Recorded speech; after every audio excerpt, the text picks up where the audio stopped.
This is Ranjit. So today we will be discussing Code Forces round 759 Div 2 based on Technocup 2022 elimination round 3 problem B array eversion. Hope I have pronounced that well. So चलो अब discuss करते हैं problem statement. We will be provided with array of size n basically, and there are few operation basically which you have to perform on it. So हम perform करेंगे कुछ operations और एक phase आएगा बेसिकली उन operations को perform करने के बाद जब हमारा एरे चेंज नहीं होगा. अब देखते हैं वो ऑपरेशंस क्या है. बेसिकली हमें कहा गया है यहाँ पर एक एक्स सेलेक्ट करना है जो कि हमारा last element of that array होगा. ठीक है, यानी कि nth value of that array अगर वन बेस्ड इंडेक्सिंग से देखें तो. ठीक है, लाइक यहाँ पे एग्जांपल दिया हुआ, तो यहाँ पे nth वैल्यू 3 है. तो एक एरे में हमें मतलब राइट साइड में मतलब लेफ्ट हैंड साइड वाले जो है सब एरे हम बनाएंगे उसमें हमें वो सारे एलिमेंट्स रखने हैं जो उससे छोटे या उसके इक्वल है, यानी कि वो नंबर जिससे हम कंपेयर कर रहे हैं उस नंबर को भी मुझे उसी में रखना है बेसिकली, उसके जितने भी ऑकरेंसेस होंगे.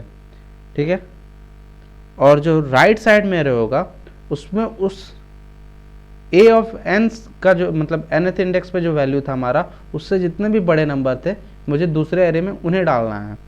बेसिकली इन ऑपरेशन को परफॉर्म करते करते एक वक्त आएगा जब हमारा एरे चेंज ही नहीं हो रहा होगा, तो हमें वही मतलब नंबर ऑफ स्टेप्स, कितने नंबर ऑफ स्टेप्स के बाद हमारा वो चेंजिंग बंद हो जाएगा. बेसिकली यहाँ सवाल का कहने का मतलब यही है, हमें वही निकालना है बेसिकली. तो हमें प्रोवाइडेड क्या क्या होगा, बेसिकली एरर प्रोवाइडेड होगा और फिर से हमारा जो साइज़ होगा वो 10⁵ मैक्स होगा. ठीक है, और टेस्ट केस 100 होंगे. तो हमें log n तक ही जाना है, मतलब क्वांटम कॉम्प्लेक्सिटी जब भी हमें एल्गोरिथम सोचेंगे इस चीज़ का ध्यान रखूँगा. ठीक है, चलो करते हैं. तो उस चीज़ को अचीव कैसे करेंगे पहले वही सोचना होगा हमें. ठीक है, चलो करते सोचते हैं साथ में.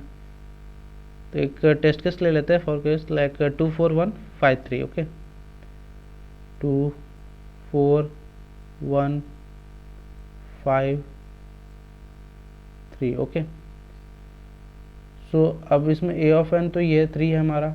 ठीक है, तो 3 से छोटे कौन कौन है, 1 और 2 सेम ऑर्डर में. और हाँ, मैं एक चीज़ और बताना भूल गया, उसी ऑर्डर में हमें रखने हैं. ठीक है, मतलब लाइक 2 1 3 ऐसे आ रहे हैं, 2 पहले है, 1 बाद में, फिर 3 उसके बाद में, तो हमें उसी ऑर्डर में इसे लिखना होगा. ठीक है, एंड देन इधर क्या बचा 4 5, एंड देन इनका मर्जर से जो फर्दर एरे फॉर्म होगा डेट इज़ 2 1 3 4 5.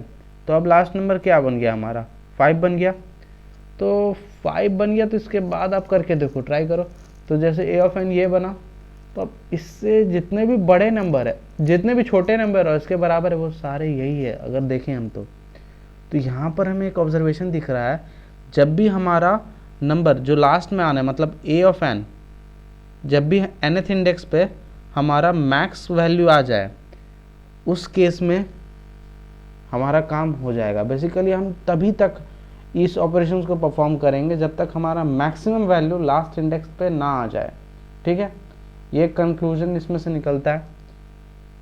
अब देखते हैं फर्दर कि हम ये चीज़ों को कैसे पहचानेंगे. मतलब हमारा 5 को आने में लाइक लार्जेस्ट नंबर इसमें 5 था, तो उसे आने में हमारा कितना वक्त लगेगा. ठीक है, तो उस चीज़ को हम देखते हैं कैसे पकड़ेंगे. ठीक है, जैसे यहाँ पे देख रहा है इनपुट सेम ही है लेकिन अरेंजमेंट डिफरेंट है, जस्ट अरेंजमेंट का फ़र्क है.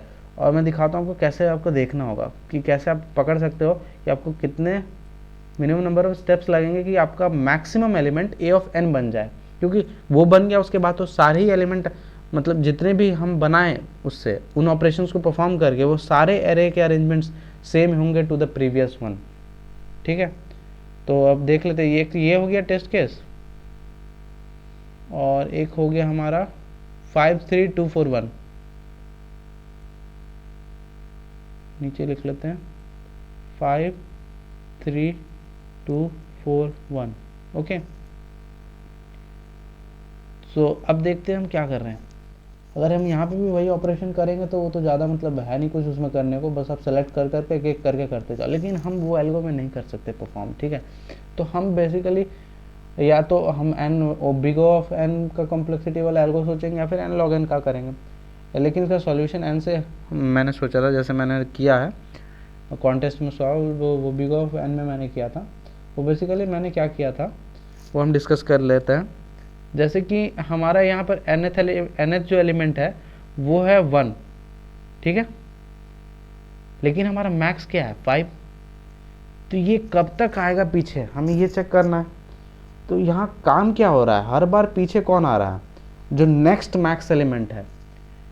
लाइक अगर मैं इसको ही अरेंज करूँ एन लेके, तो इससे छोटे तो मतलब इससे बड़े ही हैं सारे, तो बड़े हैं तो ये आज इट इज़ पीछे लग जाएंगे इसके, और ये आगे आ जाएगा, क्योंकि मैंने क्या बोला था, छोटों को आगे रखो, मतलब उससे जो छोटे हैं और वो खुद भी वो आगे रहेगा, और बाकी सभी एलिमेंट पीछे चल जाएंगे सेम ही ऑर्डर में, ठीक है।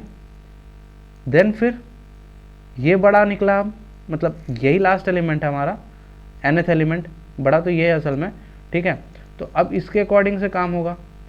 इससे छोटे कितने हैं, 5 को छोड़ के सभी, बेसिकली सभी है, तो सभी इधर आ जाएंगे, राइट साइड में मूव कर जाएंगे, ठीक है। और ये फिर लास्ट में आ गया, तो कितना स्टेप लगा देखे तो 1 एंड देन 2, तो 2 स्टेप लगे। तो हम क्या कर रहे हैं, ऑब्जर्व अगर करोगे ध्यान से, तो हम क्या किए, हम एक एलिमेंट सेलेक्ट किए और फिर नेक्स्ट एलिमेंट हम उसके बाद वाला सेलेक्ट किए, लेकिन वो नियरेस्ट टू दैट एलिमेंट भी है, मतलब नेबर भी है, प्लस उससे बड़ा भी होना चाहिए, तभी हम सेलेक्ट किए। हमारा यहाँ पर जो बन रहा है nth एलिमेंट नेक्स्ट आइटरेशन में, बेसिकली नेक्स्ट परफॉर्म जब कर रहे हैं हम, नेक्स्ट अरेंजमेंट आ जा रहा है, तो उस अरेंजमेंट में हमारा जो बन रहा है nth एलिमेंट, हमें केवल उससे मतलब है, क्योंकि हम जब वो अचीव कर लेंगे मैक्स एलिमेंट को, वहाँ पर अचीव कर लेंगे, तब उसके बाद तो हमें कुछ परफॉर्म ही नहीं करना है स्टेप्स, तो हम बेसिकली उसी पोजीशन पे ही काम करेंगे, ठीक है। तो अब देख लेते हैं, जैसे कि यहाँ पे 1 है, तो इससे नेक्स्ट क्लोजेस्ट बड़ा नंबर कौन सा है, तो क्लोजेस्ट में 4 ही है, और यही इससे बड़ा भी है, तो मेरा नेक्स्ट जो बनेगा nth वो ये बनेगा अगला टर्म में। फिर इसके बाद नेक्स्ट कौन सा है जो इससे बड़ा है और इससे क्लोज भी है, तो इससे बड़ा तो अब एक ही है 5, ठीक है, चाहे जितना भी दूर हो कोई मतलब नहीं मुझे। तो अब नेक्स्ट nth एलिमेंट ये बनेगा, और हुआ भी यहाँ पर यही है। आप देखोगे तो पहले 1 बना, ठीक है, इनिशियल फेज में, देन नेक्स्ट फेज में 4 बना, देन 5 बन गया। और वंस जब एक बार हमारा ग्रेटर एलिमेंट हम देख चुके हैं पहले पिछले एग्जाम्पल में, कि वंस अगर हमारा ग्रेटर एलिमेंट हमारा लास्ट एलिमेंट बन जाता है, उसके बाद हमारा अरेंजमेंट में चेंज नहीं आ पाता, तो हम इस अचीवमेंट मतलब इस चीज़ को अचीव कर लेंगे एक बार। तो हम ये चीज़ कैसे कर सकते हैं, one after the other iterate करके हम पता कर सकते हैं। वंस हम पहुंच गए अपने मैक्सिमम एलिमेंट तक, तो हमारा काम तो ख़त्म, ठीक है। मतलब हम हर एक आइटरेशन को स्विच करेंगे और हर एक पे एक काउंट ऑपरेशन करते जाएंगे हर एक स्टेप के लिए, कि हम कैसे स्विच कर रहे हैं बिटवीन द वैल्यूज़। बेसिकली हम आइटरेट ही कर रहे हैं एक तरीके से देखें तो, लेकिन नेक्स्ट बार हम तभी वैल्यू को असाइन करने दे रहे हैं, मतलब काउंट को हम बढ़ा रहे हैं जब हमारे को मतलब क्राइटेरिया फुलफिल हो रहा है। जैसे कि हम यहाँ पे तभी प्लस किए जब मेरे को 1 से बड़ा एलिमेंट मिला, अगर नहीं मिलता इन केस तो मैं नहीं प्लस करता। लाइक अगर यहाँ 3 हो जाता और यहाँ 1 में 1 में ले लूँ, एक्सचेंज कर लूँ फॉर द केस, तो मैं मुझे 3 से बड़ा एलिमेंट 4 मिल जा रहा है, तो मैं इसीलिए प्लस करूँगा। इट डजेंट मैटर कि वो कितना दूर है, ठीक है। अगर वो ज़्यादा भी दूर होता मेरे को +1 ही लगना था, ठीक है, क्योंकि वो एक ऑपरेशन बाद वो आना ही है, ठीक है। नेक्स्ट ग्रेटर एलिमेंट ही आ जाएगा अगले, हमारा जो राइट सब एरे बनेगा और जो मर्जर में आएगा फिर फर्दर, ठीक है। तो इसी चीज़ को हम इम्प्लीमेंट करते हुए देखते हैं, ठीक है।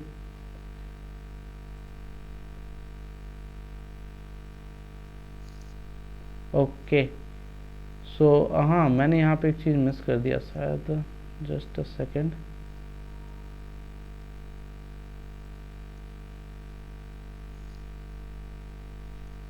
हाँ, जैसे कि ये केस है, इसमें सारे ही एलिमेंट हमारे इक्वल है, तो इक्वल का केस को हैंडल करने के लिए मैं क्या कर लिया कि यूनिक एलिमेंट का केस जैसे ले लिया था मैं, तो सेट के अंदर भी इंसर्ट कर लिया, मैं सेम ही एलिमेंट को सेट के अंदर इंसर्ट कर लिया, और फिर उसका साइज़ अगर 1 है तो यानी कि सारे एलिमेंट सेम ही है, ठीक है। तो उस केस में हमें ज़ीरो ऑपरेशन परफॉर्म करने मिले, क्योंकि मैक्स एलिमेंट तो पहले ही अपनी जगह पे है, ज़ीरो पोजीशन पे है, ठीक है। या फिर आप इसके जगह ये भी कर सकते हो, आप एक बार आइटरेट करके मैक्स निकाल लो और पता कर लो, अगर ज़ीरो पोजीशन पे मैक्स हमें मिल जा रहा, मतलब सॉरी n-1 पोजीशन पे अगर मैक्स, या फिर nth पोजीशन पे अगर 1 बेस्ड इंडेक्सिंग अपेरे ले रहे हो, तो अगर वहाँ पे मिल रहा है मुझे max, then I have to perform no other operation, so zero answer होगा, ठीक है। और अदर देन डैट हम देखते हैं, ठीक है। मैं उस केस के लिए सेट ले लिया था और फिर उसमें इंसर्शन करते गया फर्दर एलिमेंट्स को जैसे जैसे हमारे आते गए, ठीक है। फिर मैक्स एलिमेंट के लिए मैं इनिशियलाइज किया, ठीक है। ये मैं जो बोल रहा था आपको काम किया मैंने सेट के थ्रू, कि यूनिक अगर नहीं है सारे, मतलब सारे ही सेम हैं, तो उस केस में ज़ीरो मैंने कर दिया था प्रिंट, ठीक है। उसके बाद मैं एक लूप के अंदर आइटरेशन करके मैक्स एलिमेंट को निकाला, ठीक। उसके बाद अगर हमारा प्रीवियस, ये मैं पहले भी लिख सकता था, ठीक है, वो मैंने बाद में सोचा, ठीक, सेम ही बात हो जाती है, अगर लास्ट में मैक्स एलिमेंट है तो दैट डजंट मैटर, ठीक है। तो अगर मिल जाता है तो उस केस में भी ज़ीरो ही हो जाएगा बेसिकली, ठीक। और अदर देन डैट हम डिस्कस कर ही चुके हैं कि हम जे एलिमेंट हमारा an-1 बनेगा, जो इनिशियल बन रहा है, मतलब हम जहाँ से स्टार्ट कर रहे हैं वो एलिमेंट हमारा जो पहला nth एलिमेंट बनेगा वो लास्ट एलिमेंट होगा, तो मैं उस लास्ट एलिमेंट को इससे असाइन कर दिया, ठीक। और जब तक मुझे वो उस एलिमेंट से बड़ा एलिमेंट नहीं मिल जाता, बैक आइटरेशन में, बैक साइड आइटरेशन कर रहे हैं हम, ये चीज़ को याद रखना, ठीक है। मैं बताया था, जैसे डिस्कस कर चुका हूँ प्रीवियसली, बैक साइड आइटरेशन हम कर रहे थे सर्चिंग में, ठीक है। उससे कम से कम दूरी के लिए हम कर रहे हैं, मतलब उसके लाइक राइट टू लेफ्ट में हम आइटरेट कर रहे हैं बेसिकली, राइट टू लेफ्ट में, ताकि हम उससे क्लोजेस्ट निकाल सकें और उससे ग्रेटेस्ट, ये दो चीज़ें फंडामेंटल फुलफिल हो जाए हमारा, ठीक है। वंस हमारा ऑब्टेन हो रहा था तो हम वहाँ पे जैसे स्टेप्स प्लस प्लस कर रहे थे, तो वही हम काउंट प्लस प्लस करके हम अपना नंबर ऑफ ऑपरेशंस को बता रहे हैं, और देन फर्दर आउटपुट कर देंगे जो भी हमारा नंबर ऑफ ऑपरेशंस आएगा, ठीक है। बेसिकली यही था हमारा क्वेश्चन का मेन ऑब्जर्वेशन। होपफुली अब आप कर लोगे, अगर कोई फर्दर डाउट्स हो कमेंट सेक्शन में बता देना, and thank you for watching.